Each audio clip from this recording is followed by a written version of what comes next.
Filho e do Espírito Santo. Amém. Vinde, Espírito Santo, enchei os corações dos vossos fiéis e acendei neles o fogo do vosso amor. Enviai o vosso Espírito e tudo será criado e renovareis a face da terra. Oremos, ó Deus, que instruís os corações dos vossos fiéis com a luz do Espírito Santo. Fazei que apreciemos retamente todas as coisas, segundo o mesmo Espírito, e gozemos sempre da sua consolação. Por Cristo, Senhor nosso. Amém. Ó Maria, concebida sem pecado, rogai por nós que recorremos a vós. São Pio X, rogai por nós. Então, dando sequência no nosso estudo do Catecismo Maior de São Pio X, hoje nós entramos no capítulo 2, que trata exatamente do primeiro artigo da nossa profissão de fé, do nosso creio.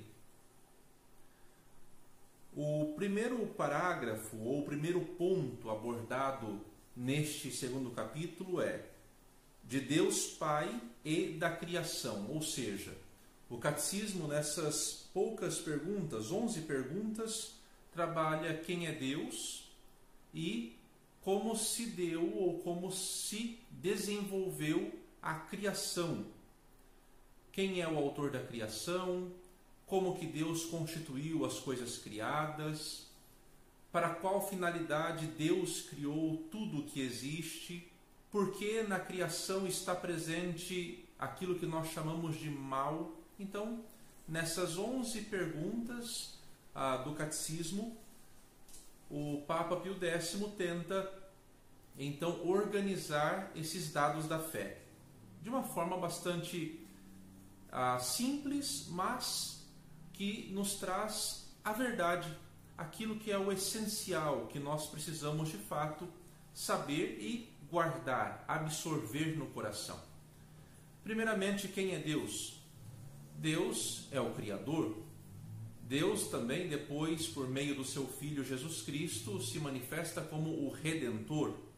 E por fim, na terceira pessoa da Santíssima Trindade, é aquele que santifica, é aquele que nos dá as graças necessárias para que possamos viver a vida por Deus desejada, a vida para a qual Deus nos criou.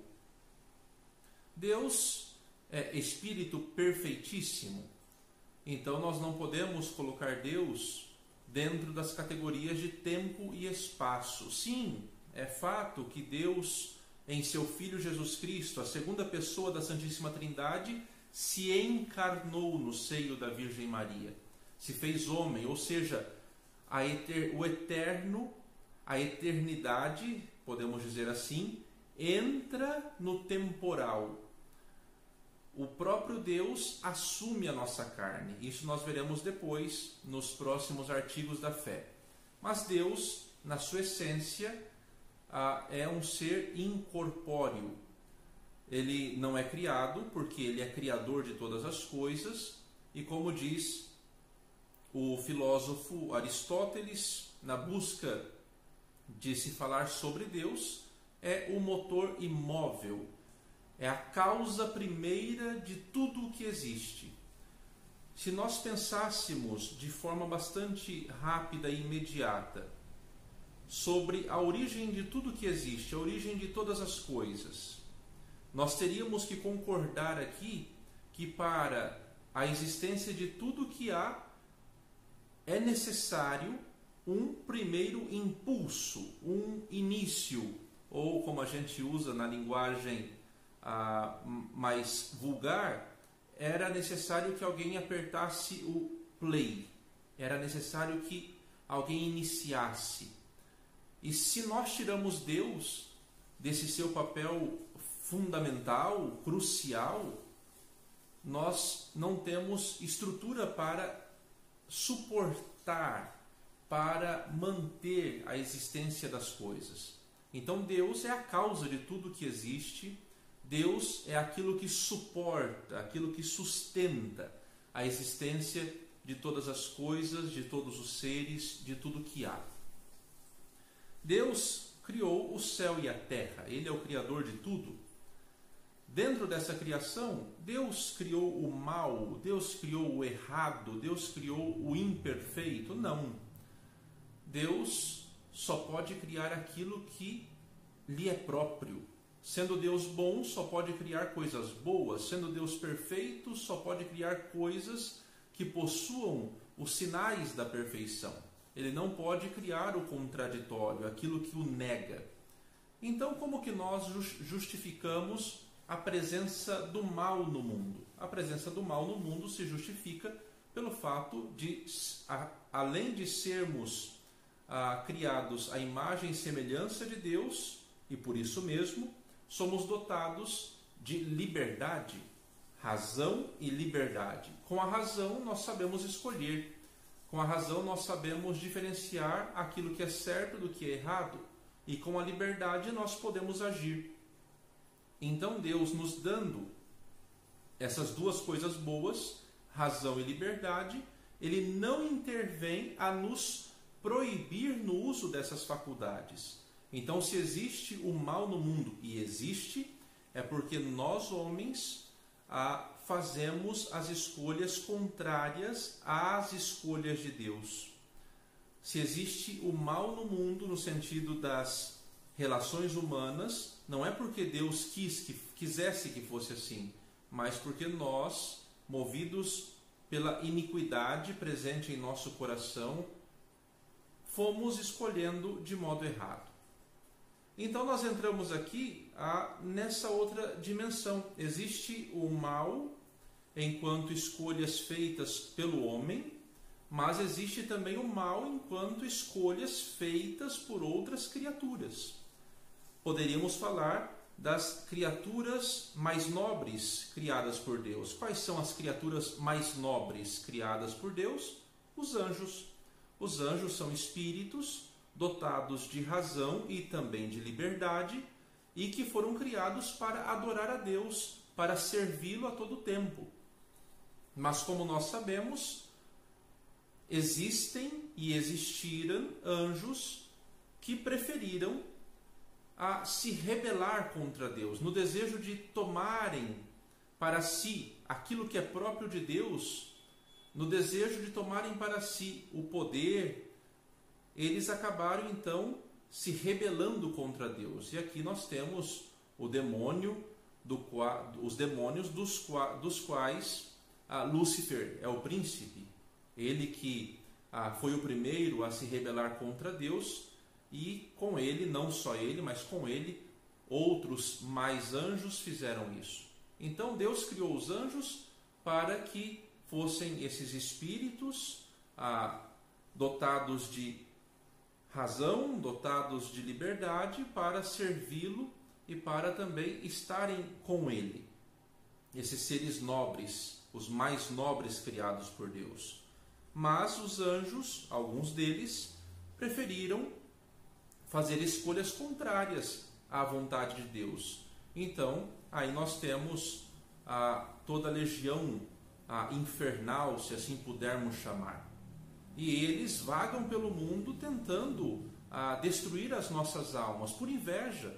Como Deus também nos dotou de razão, liberdade e nos fez a sua imagem e semelhança, os demônios, guiados por Lúcifer, tentam também contra nós, movidos por inveja.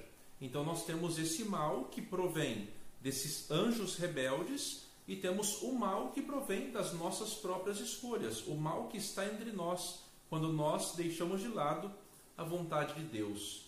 Bom, mas se Deus é todo-poderoso, repito a pergunta, por que Deus então permite que o mal esteja no mundo? Por que Deus permite essas realidades? Bom, primeiramente porque Ele respeita a nossa condição, Ele respeita a nossa condição racional e livre.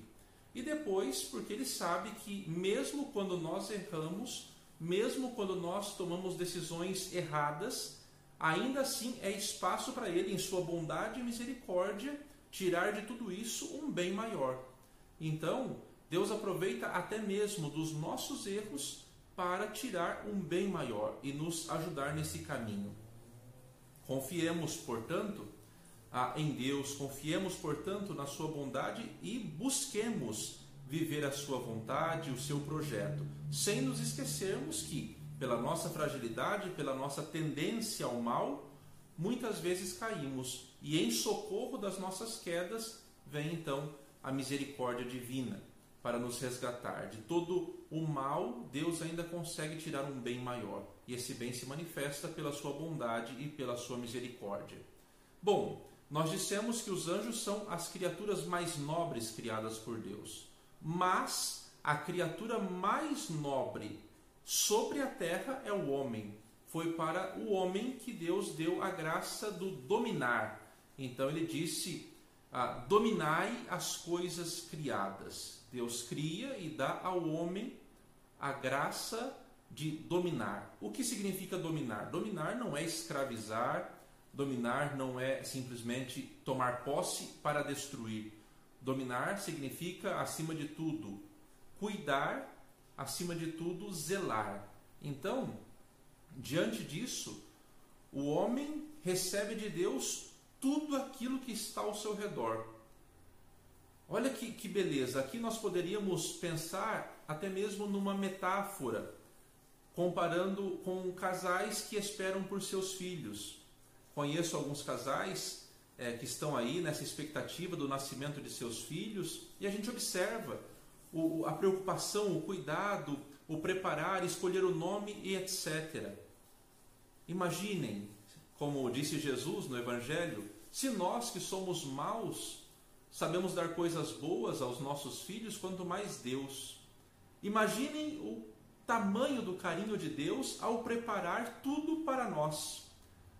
Então, quando Deus nos deu a criação, quando Deus nos colocou no mundo como obra-prima de suas mãos, Ele também nos deu a graça de dominar tudo aquilo que Ele havia criado.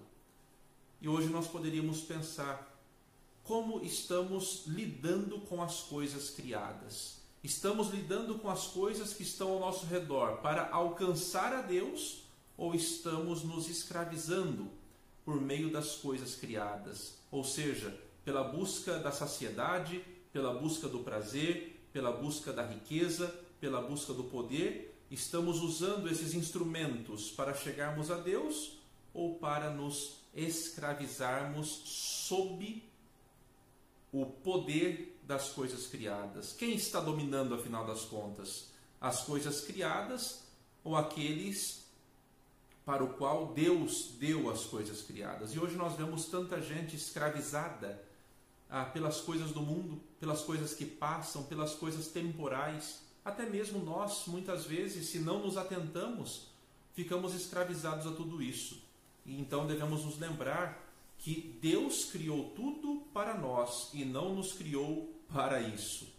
Nós devemos sempre manter a nossa razão e a nossa liberdade direcionadas para Deus, porque se assim estivermos, saberemos usar das coisas criadas, saberemos usar de tudo que nos circunda para alcançarmos o céu. Em síntese é isso, né? Deus, Espírito perfeitíssimo, que criou o céu e a terra, Deus que é único, uno e trino, trino em pessoas, Pai, Filho e Espírito Santo, cuja essência é uma só, a essência divina. Quando Deus criou, não criou somente o Pai, mas o Pai cria em sintonia com o Filho e o Espírito, porque Deus é eterno, não tem como dizer quando se deu a geração do Filho ou do Espírito. Deus é eterno, existe desde toda a eternidade, então desde a criação, por toda a passagem pelos profetas, até a encarnação e nos dias de hoje, com o Espírito Santo guiando a igreja, é Deus unitrino que encaminha a nossa vida. Nós não podemos fracionar, nós podemos dizer que a criação do mundo é algo próprio do Pai, mas não somente dele. Nós podemos dizer que a salvação do homem é algo próprio do Filho, mas não somente dele. E podemos dizer que a santificação do gênero humano por meio das graças espirituais é algo próprio do Espírito, mas não somente dele, porque Pai, Filho e Espírito Santo trabalham em perfeita comunhão em favor da nossa vida, em favor da nossa história, em favor da nossa salvação. E aqui poderíamos deixar uma última reflexão para também motivar a nossa espiritualidade. Senhor, o que é o homem para vós, para dele assim vos preocupardes e tratá-lo com tanto carinho? Queridos irmãos, queridas irmãs, agradeçamos a Deus por Ele, na sua infinita majestade, nos ter dado a vida. E que os anjos saibam a cada dia também honrá-lo, adorá-lo e glorificá-lo. E que um dia nós e os anjos possamos estar juntos diante de Deus, nosso Pai e Criador. Um bom estudo a todos. Quaisquer dúvidas, entrem em contato e nós vamos assim também trabalhando junto a essas realidades. Deus vos abençoe, em nome do Pai e do Filho e do Espírito Santo. Amém. Salve Maria, viva Cristo Rei.